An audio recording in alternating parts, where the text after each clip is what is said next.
running for president, although we're going to ask him about that, because apparently anyone can do it. So I'm actually here to moderate a gubernatorial debate between the two exactly. of them. So. And I just told him I was running for governor, and he will lose. I think I have to just say 7 crazy things, and I'll win. Anyway, Gavin Newsom, come on up.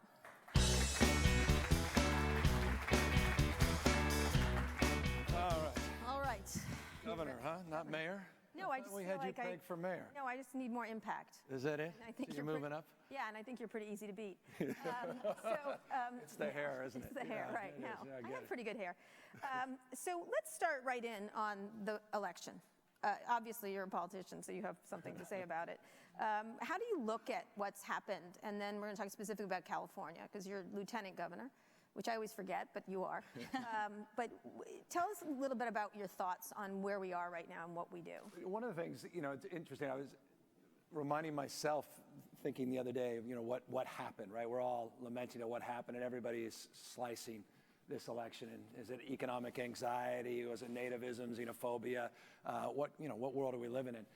But I remember a conversation I had many, many years ago, of all people, with Bill Clinton. It was not a one-on-one conversation, but it was in a room like this. And he said something that's really stuck with me. He said, given the choice, the American people will always support strong and wrong versus weak and right. And I say that to only make this point. I'm not suggesting that Hillary Clinton was weak in any respect, but there was a concerted effort to make the President of the United States weak, leading from behind. Even if he was right on policy, even if he had the character and the principle, there was a contrast. And people were looking for change. And I say that to make the point.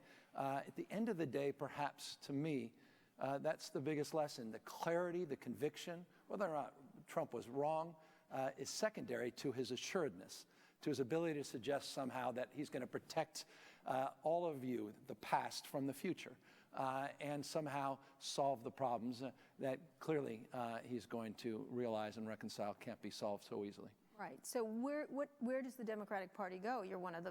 Well, where's the Republican Party go? I mean, he was, as someone described him, as an invasive species. He's not particularly Republican. I mean, the Republican Party sort of sat back, and he took over the party and placated the base, and now he's morphed into something very different. I don't know where either party goes. I mean, our party was almost taken over by an independent. I mean, he wasn't... He was, I guess, socialist, right? Mm-hmm. He almost had 50% of our party. Both parties are in atrophy. And you can make that case all around the rest of the world. You're seeing the contours of that, and with Le Pen in France, not least of which obviously Brexit, but it's happening all around the rest of the world. People are distrustful of institutions, and government is on a collision course with that future. So what does that mean for someone like you, who's been in politics an awful long time? Yeah, no, I mean, is to maintain it. I assume you don't want to be Hillary Clinton of California, for example. No, I mean, look, the good thing about California, it marched to the beat of its own drum. Obviously, we moved in a very stark direction. I mean, we had 17 initiatives on the ballot. The only one, that progressive initiative that didn't pass, interestingly, was the death penalty repeal. We actually passed an effort to fast-track the death penalty. But California has been here before. We were here in the 1990s. Some of you are old enough to remember 1994, right? When the UC Regents, I serve on the UC Regents, got rid of affirmative action.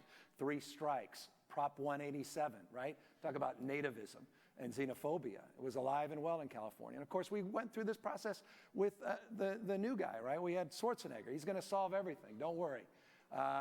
He's above it. He's above the special interest. Didn't work out so well for us.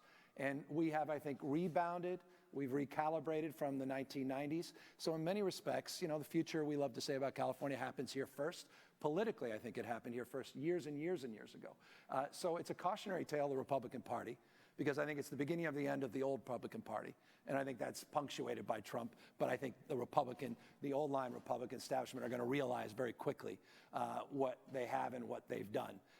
So their brand in real trouble. But the Democratic Party's brand is as well. And I think we have to be, I appreciate the populist appeal. I appreciate that we're all on this line of anti-globalization. But it comes to this conference. The one thing no one talked about was technology and how it's changing the way we live, work, and play. And it's technology and globalization detonating at the same time. And that was what was missing in this presidential conversation. It's exactly what Jeff was just talking about. What is the future of work? And where's that economic anxiety going to lead us from a political frame, from a governing frame, not just a political coalition, but a governing coalition? And that's what I think about a lot. Yeah, and so you talk about how California is marching to the beat of its own drum, and that's true. We all live in this bubble. I'm from New York, and we are in so much of a bubble. It's a big bubble. That's the good news. And we all voted very differently than the rest of the country. I mean, if you become governor, as your role as lieutenant governor, do you have some sort of responsibility to reach out to the rest of the country? 100%. I personally thought one of the biggest mistakes of this presidential cycle was calling people deplorable. And I had heard that, and it's interesting, and it's inexcusable, not for the candidate, but for the folks around her. And I don't mean this as an indictment, because I had heard that stump speech privately in other fundraisers, and no one picked up on it until it was made public. You can't talk down to people. And I know she regretted that. I know she apologized that. But you can't dismiss folks' anxiety, their pain. There's something happening in the plummeting of the world. People feel it.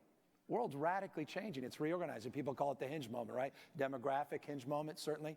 We're going from 4 majority minority states to 22, and by 2060, there's this tsunami going on demographically. Globalization is changing everything, of course, technology by definition. So something's happening here, and we've got to meet that moment, and we've got to explain that in a way that's uniting, not dividing, but we cannot talk down to people's anxiety. Well, I think she wasn't talking to the anxiety. She was talking to some of the statements, the racial statements, the anti-Muslim statements, the anti-women statements, It didn't come across that way. Of course she was. God, I mean, I'm no bigger fan of Hillary Clinton than I am, and I was immediately out there excusing it for what it was, but it didn't translate that way. It came off as dismissive. It came off as, looking down at folks. You can't look down at folks. And the irony that Trump was the messenger that catapulted himself into this populist frame is remarkable in and of itself, but at least he was able to capture that. And so, look, we got to capture the populist appeal. We've got to talk about growth, but inclusion as well. It's growth and inclusion. So and that's the issue. You got to bring people along. And get to the technology part, but your thoughts on Cal Brexit, which a lot of people. Yeah, I was with Sherman the other day. Sherman Pechevar. He was promoting it. Yeah, I'm not, What did you say? He's like, I remember folks years ago when Howard Dean's ascendancy, people said there were Democratic parties, old, it's tired, it's time for the Green Party, and there was a big Green Party ascendancy, and they said, join the Green Party. And I had some Democratic colleagues, including the old sheriff of San Francisco, who became a member of the Green Party. I ran against for mayor of San Francisco, former member of the Democratic Party, Matt Gonzalez, who became a member of the Green Party. And my point was, why would I ever turn my back on my party? Let's fight for it. Let's step up, step in. So I make the same argument for our state. I don't want to let the rest of this country drift into the abyss. I want to fight for it. I'm not going to let them go, and they don't need us to go. They need us to fight for them. So I'm not for walking away, but I appreciate the conversation. What do you think of the concept? Well, there was a civil war over certain effort, the past. So I don't think it's as easy as 1, 2, 3 in a ballot initiative. But look, I get the point. I mean, we're a donor state. We're not, we're not benefiting necessarily from a lot of these other states. But you know what? It's the United States of America. And I remember Father Cause taught me this in Santa Clara, where the Bible teaches us we're many parts but one body. When one part suffers, we all suffer. My point is, we're all in this together. I want to fight for this country. And California, by definition, can lead the way. It always has. And I think what happened on Election Day last week punctuates that point, reinforces that we are uniquely positioned to say it always will. Okay. So let's talk about the changing economy, because you and I have talked about this before. But before we get to that, let's discuss marijuana. That was your big push. Congratulations. What do you think the impact will be on, you really were a big pusher of it, so to speak. I got involved in it because there was absence of any real leadership on it. I was worried. There were 19 initiatives that were making their way to the ballot. I thought there'd be competing initiatives. I didn't think there was anyone stirring the ship, so to speak, or directing us in a responsible way. I've got 4 kids. I don't like the smell of the drug. I don't want to see them using and abusing it. I don't want people driving under the influence. I don't want those gummy bears and candies targeting towards our youth. I don't want to see let's big be tobacco clear, all your kids are toddlers or babies. I still am freaked out about it. I just, it's anxiety inducing. Yeah, he has 19 children. Lots of kids. Yeah, no, many, many kids. Right. That said, I'm not pro-marijuana. I'm anti-prohibition. And back to California as a cause and a movement, for me, this was bigger than California. I think the war on marijuana is all but over. I think the war on drugs cannot be sustained without a war on marijuana. And for me, that's a social justice issue. It's a criminal justice issue. It's a racial justice issue. So I get righteous about this. There are 1 million human beings today in California who could get their records cleared or expunged. In a competitive world where it's hard enough to get a job and you've got that permanent record, the ability to expunge that, to clear it, is a big deal. 6,000 human beings cannot hug their kids tonight because they're in jail related to nonviolent marijuana issues. And they can now have their sentences reduced. I think it's a big damn deal. Say nothing of the taxes Governor Newsom could use. Well, now there's that too. But I don't want to make this California's next gold rush. This, again, was a social justice issue. Let's regulate it. Let's tax it for adult use. Let's not condone its use by kids. This is not a healthy drug for kids. Brain development 0 to 24, arguably 26. It is a big, big issue. We have got to address that. We cannot celebrate its abuse, particularly with our kids. That said, if you want to substitute that second shot of Jack Daniels for a little vape at home, God bless you, and I think perhaps you're a little bit healthier in that. We want to get the taxes that currently are going to the local drug dealer and going back to the cartels. Let's get these cartels out of business in California. Let's change our relationship with Mexico and Latin America. Let's get these corner drug dealers that don't card your kids off the street, and let's get to this issue in a very thoughtful and judicious way, and I think we began that process. But legalization is not an act that occurred last week. It's a process that will unfold over the course of many, many years, and there is going to be a lot of issues associated with this because the scale and scope of California makes Colorado, Washington, Oregon, Alaska pale in comparison. Briefly, $1 billion was the total retail sales last year in Colorado, medical and recreational, for cannabis. In the Emerald Triangle, Humboldt, Mendocino County, up there in the north part of the coast, what they call the Emerald Triangle, we estimate $9 to $13 billion a year just in those 3 counties. This is a game changer at a scale that we've never seen, and I think the voters had wisdom and judgment, but it is on us to implement it in a very thoughtful way. You mentioned Mexico. I mean, Trump has this plan to deport 3 million immigrants, I think, is what he said. Workers. About the same that Obama's deported since he's become president, 2.7 million. But would you cooperate with his plan to deport? We are in a sanctuary city, the same sanctuary status that Rudy Giuliani himself promoted. I want to remind you, Yes. Rudy Giuliani himself promoted quite eloquently as mayor of New York. Let's be fair. He's since become a hobgoblin, so so there's that. I just want to remind folks of that. I mean, this is you're already seeing Trump pull back. You know, now, is it a fence? Is it a slide at the border? I mean, it's all laughable. Slide? What is I don't this? know. I mean, the point is that, he works from San Francisco. His policies, as that old saw, it says, his policies have the form and substance of fog. Right. There's no there. I mean, it's all made up. It's pablum.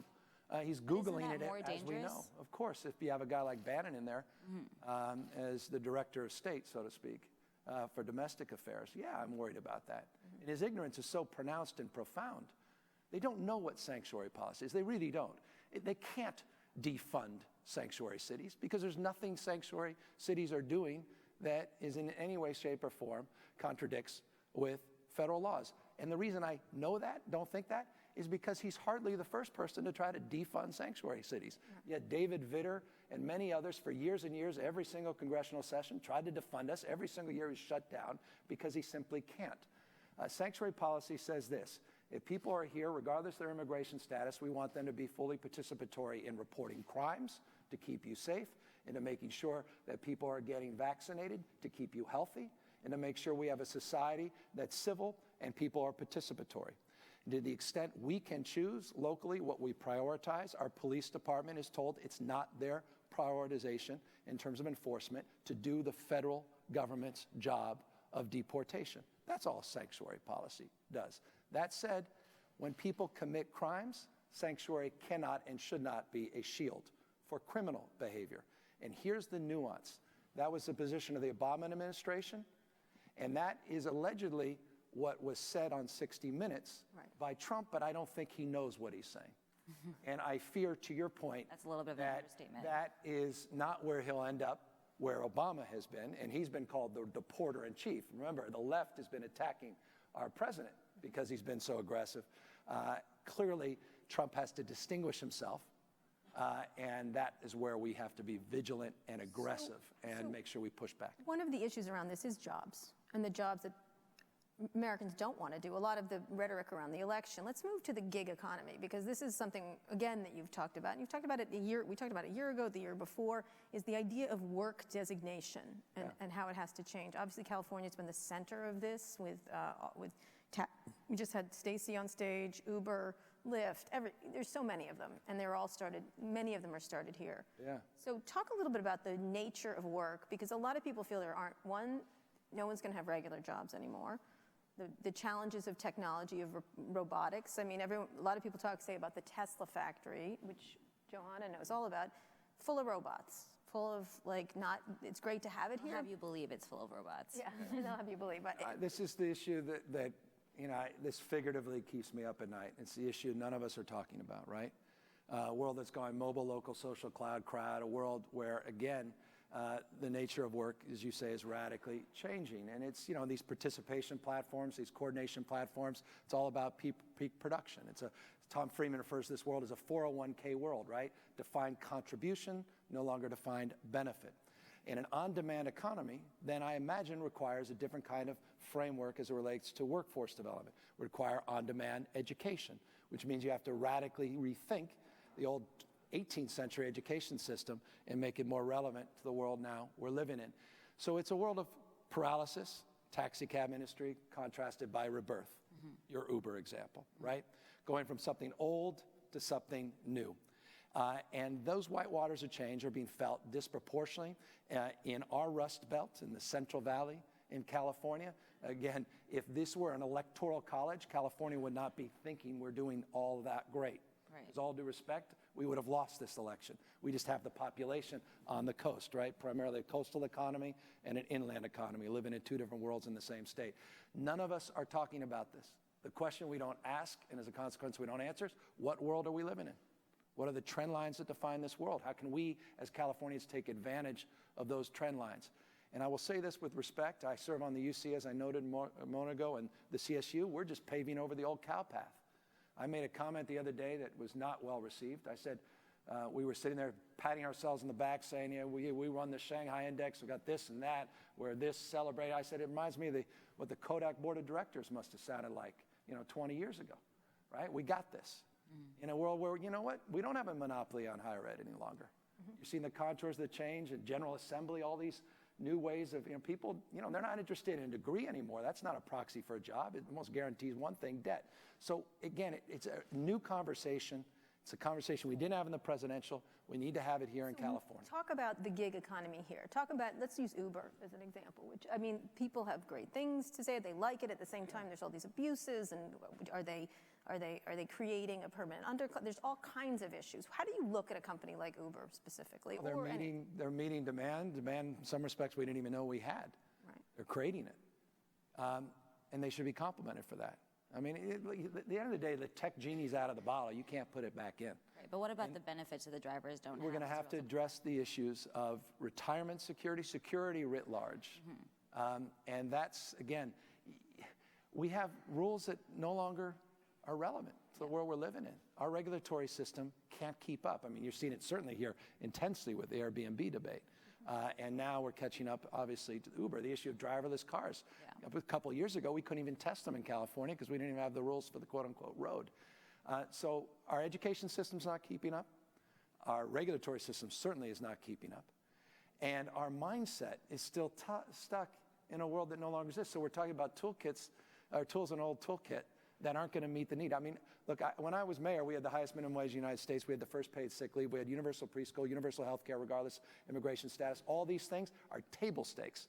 They don't go even close to addressing what Alan Kruger refers to as the Great Gatsby curve. You're in a city right now, more haves and have-nots than any other, but progressive. It's like the dream of progressives in terms of the things we're doing, but they're not adequate. Right, but to meet the talk needs. about we That's need the to address it. You should address it. We're leaning into it. So what do we do? So we're beginning to have those conversations anew, but none of us are having this. No one's talking.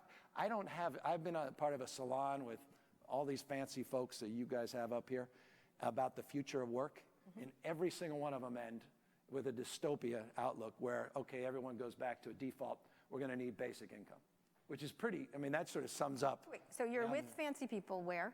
No, so I've been part of this conversation about what's the future of work. Right. And with all the labor-saving automation that's on its way and the combinatorial nature of technology, the fact that we ain't seen nothing yet, right? With AI and big data and genomics, synthetic biology, additive manufacturing, smart, all this stuff that's, you all know because you're it, that is coming our way. This has been kind of interesting, but what's about to happen is alarming. And it's happening in real time. What does retirement security look like? What does the future work like? And I have yet to be able, I'm not here to prescribe a solution to that, and I've not heard anyone. And the burden of that is then, it immediately defaults to this notion of basic minimum income, which is an idea as old as time, goes back to 1795. It was an idea of mincomes in Canada. It was rejected as an idea just recently in Switzerland. It's an idea that a lot of tech leaders are talking about here. It's an idea Milton Friedman and MLK talked about a few years back. But it goes to the anxiety of labor-saving automation and the inability for people to answer that question. When they say minimum income, when these tech leaders who are going to be creating the self-driving cars that replace drivers, the AI that replaces radiologists or different kinds of doctors, how do they imagine the government? What is, because right now this election was about rage of manufacturing people, and to me, I'm like, manufacturing, it's everybody else. Like it's the, they even have one, I'm always at a Twitter fight with Keith Raboy from Khosla Ventures. And he was like, I can't wait for the AI that replaces journalists. And I said, well, it's already happening. Exactly, as I know. And I said, it's too bad you can't replace really badly performing VCs as easily. But conceptually, actually, he could be replaced more quickly than I could in a lot of ways. But all of us could be. Well, how about, there's a company around the corner called Momentum Machines, someone just introduced it. They're going after the 3.6 million people that work in the fast food industry. Anything gets repeated gets replaced. They produce a hamburger, perfect burger every 10 seconds, 360 to 400 an hour. Fresher produce, fresher product as a consequence of the labor saving. There's a big debate, all the excitement all the buzz in Sacramento is about the Sacramento Kings coming in. And all the jobs they're creating, until someone picked up the paper the other day and commented on the fact that they just hired a bunch of security guards for $6.25 an hour. And they said, well, hold on, there's a minimum wage. Until you read further and you realized a company called Nightscope is providing those robots, not people, for $6.25 an hour that have all 5 senses. They can smell chemicals, they read facial recognition, license plates, they do these CAD 3D, and they start doing predictive analysis. And in real time, they're communicating. I mean, this is the world we're living in here. And whose responsibility is it to help those workers government that are left safety behind? nets this safety net issue is the issue of our time. Look, I'd argue there are 3 issues of our time: debt and entitlement, issues of energy and climate change, which are out, I think all of us California recognize. President doesn't, President-elect doesn't. And the issue of IT and globalization, which goes to the core of this question. Look, but you can't, I remember having a conversation with Hillary Clinton before the campaign, having just read The Second Machine Age, McAfee's book. And I said, you got to read this, right? We're going to read the second half of the chessboard, and there's sort of combinatorial nature, exponential, all this stuff. And I remember pausing without getting into the details. She said, how do I explain that to folks in the Rust Belt? How do I have that conversation without scaring people? And I think that's the great challenge of elected leaders, is we have to have that conversation. But it can't begin, the robots are coming, right? So how do we change our language so that we can answer substantively Why not these say questions? the robots are coming, the robots are coming? Because I don't want to turn coming. people away, so they're running. Yes, I but want to you bring see, people to the table. But this is the transition. But why not just tell them the truth? Like, why not say the robots are friggin' coming, so you better figure out something else to do, or just grab your ass and say goodbye? It's our job to help. That's why I'm going to win governorship. That's why this is your... So are you trying to bring people to the table so you can run for president? No, God, seems the most miserable job in the world. I think the current president-elect understands that. Consider running for president. No, I have zero, and don't even talk about it. We're wasting people are going to valuable time. But we're a nation state, 6th largest economy in the world, $2.44 trillion economy. California with a balance sheet that's second to none, more scientists, more Nobel laureates, more venture capital. California. All right, okay. Right? All right, questions from the audience? That's why you want to run. I just want pure power so I can push people around. Just want to give Larry Page There a are hard microphones time. on either side, so if you guys right there. want to line up. Go ahead. It's time for ask questions. Yeah. So I come from China, so there are not many chance for me to speak with the governor face to face. So I'm going to take advantage of this. So the questions are. The wealth inequality has been expanding in U.S. for the last decades, right? Forget about marijuana. We have big problems here, right? The inequality. So one of the things is that technology advancement has played a big role to create that kind of a gap. So what's your opinion? Is it an issue? If it's an issue, how do you want to solve that? Yeah, look, and that's the conversation we're having. It's an extension of that, your question. So at the end of the day, it seems to me the only antidote to all of this is education. Though I've talked to some tech leaders say, well, you have a higher educated workforce, they'll just move us to faster and quicker automation. Yeah. So be careful what you wish for, which is sort of a very damning retort. But the issue of entrepreneurship, the issue of changing our educational system, the pedagogy in our education system, what are we educating for? I mean, it's about grit, it's about perseverance, creativity, it's about problem solving, it's about all these things that frankly are secondary right now in our education system. They're primary and outstanding educational systems. They're not at scale, however. So our educational system, to me, at the end of the day, needs its own reboot, not reform. It needs to be completely reimagined. Right. How would you like your children to be educated? I'm bringing it right now. I'm trying to walk my talk. The closest approximation. It's like saying, what's the solution to homelessness? There is no one solution. I would argue the closest approximation, supportive housing and supportive services. For me, I'm a Montessori guy. I like this mentor-mentee relationship. I like teachers as coaches and mentors. I don't want the sage on the stage drilling and killing, teaching to some test. I like self-paced, self-discovery. I think everybody in a classroom has to have an individualized learning plan. Technology can afford that. Technology, though, is not a teacher, it's a tool. To be careful about overindulgent on the MOOC discussion. But that, I think there's contours, there's aspects of the Montessori system that are as old as time that I think can deliver some real reforms in our public education system. And what about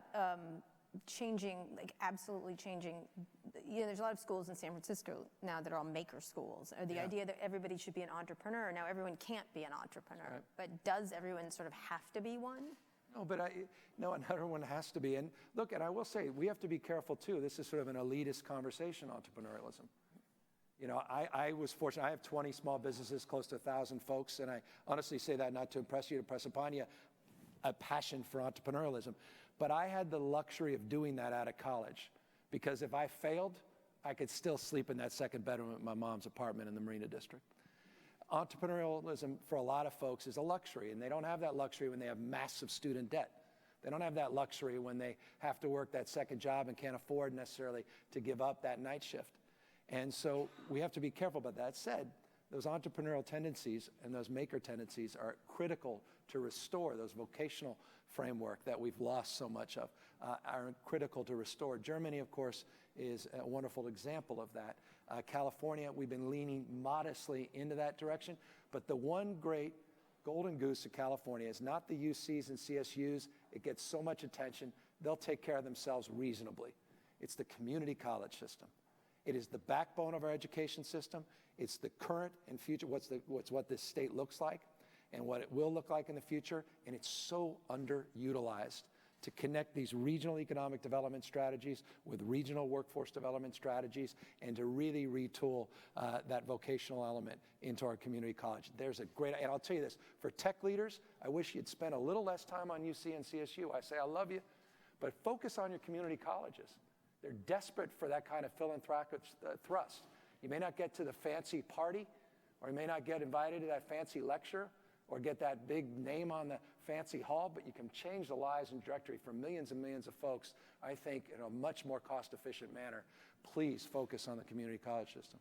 Another question? There was one more right here. I was listening to Bernie Sanders last night on Charlie Rose, and he said the lesson of this election was that the liberal elite, the fancy people, failed to listen to that Rust Belt disenfranchised white voter.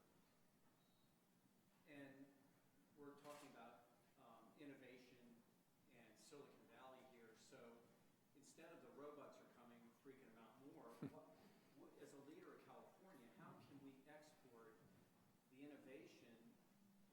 put it in a language that they'll understand, You got it. they'll benefit. You got it. It doesn't seem like we did that. No. When the major companies here in the Valley, they go to the same places when they're expanding and growing. Dublin, Manhattan, the Loop in Chicago. But they missed expanding the brand and Yeah. making what we do understandable to those parts that voted against. I mean, this is for those old enough to remember, the $64,000 question, right? I could not agree with you more. How do we translate this language? So we're not saying the robots are coming. This is what the conversation I had with Secretary of State Clinton, where she was struggling with what's the language there. We're all struggling with that. But we need to have that conversation. You're right, absolutely. Because that goes to explain more things in more ways, as that old saw, in more days, as it relates to what's going on in the Central Valley, in Bakersfield, and Fresno, and other parts of the state. And so we have a unique obligation here in the state. Remember when Draper wanted to cut this state into 6 different pieces? We would have had the richest state and the poorest state. That's California. 8.8 million people living above the poverty line, more in percentage terms and raw numbers than any other state in the nation. We have a unique responsibility, Democrats, since we own this, so to speak, to deal with this issue and to do it responsibly. I don't have the answer to that question. With respect to Bernie, I pay close attention. I'm not sure he's there either.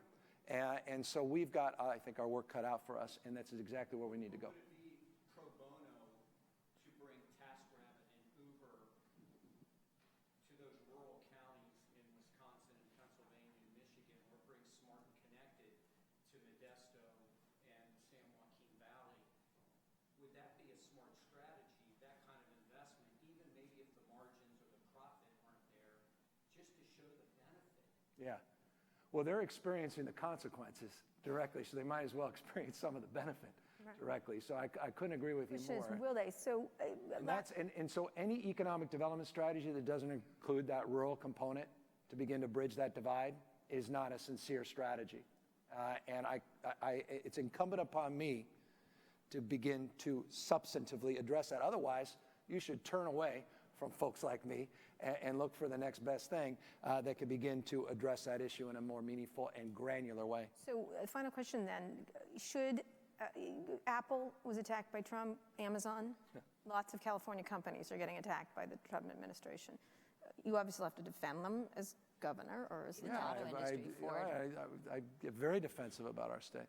But should Apple put a manufacturing facility in the United States? I think businesses cannot thrive in a world that's failing. And until we mind that gap that we're addressing, then these businesses are playing quarter to quarter and they're not playing sustainably. So I think that's an obvious answer. Of course, it's in their business interest to do that. And for Democrats, I will say this as well, we need the language of business as well. You can't be pro-job and anti-business. So there's sort of a sweet spot here. But no, look, China's got its own problems, right? Now they're seeing automation off the charts now. And so that's going to lead to a whole nother level of questioning and displacement, et cetera. And so, look, we have unique opportunities. There are a lot of best practices out there. California is a unique petri dish in terms of innovative strategies. I believe in federalism now more than ever. I believe in states' rights now more than ever. I believe states are laboratories of democracy and innovation, and California has a unique responsibility to lead the nation in these conversations and, in turn, the world. Excellent. Gavin Newsom, everyone. Thank you, guys. Thank you. All right, we're going to have lunch on the main level, a McKinsey lunch. Women in the Workplace will be on